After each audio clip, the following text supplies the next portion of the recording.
मुंबईतील कांदिवली पश्चिम परिसरात परप्रांतीय रिक्षा चालकांची दादागिरी पाहायला मिळते। राज्यात आणि मुंबईत परिवहन विभागाकडून रिक्षा आणि टॅक्सी चालकांसाठी मराठी भाषा सक्ती करण्यात आली आहे। परिवहन विभागाकडून मराठी भाषा न येणाऱ्या रिक्षा टॅक्सी चालकांवर कारवाई केली जाते आणि या कारवाईवरून मराठी भाषा सक्तीविरोधात मुंबईच्या कांदिवली पश्चिम लिंक रोड परिसरात अमराठी रिक्षा चालक आक्रमक झाले। परिवहन विभागाविरोधात अमराठी रिक्षा चालकांकडून कांदिवलीत संप पुकारण्यात आलेला आहे।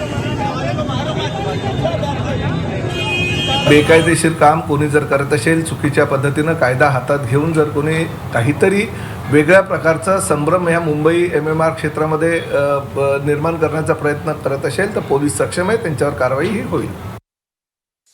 ही लोक मुद्दामून जो कायदा आहे त्या कायद्याचा बडगा दाखवून जाणीवपूर्वक महाराष्ट्रात राहायचं, ड्रायव्हर म्हणून रिक्षा टॅक्सी चालक म्हणून काम करायचं आणि मराठी पण शिकायचं नाही असे मेसेजेस पाठवत असतील, अशी जर भूमिका व्यक्त करत असेल, असे जर व्हिडिओ पाठवत असतील, कुठल्या तरी ट्रेनमध्ये रिक्षा घेऊन UPला चाललो किंवा बिहारला चाललो किंवा केरळला चाललो असं बोलत असतील, अरे कुठल्या महाराष्ट्राची रिक्षा काय UP आणि बिहारला चालणार आहे का? तिथले RTO ॲक्सेप्ट करतील का?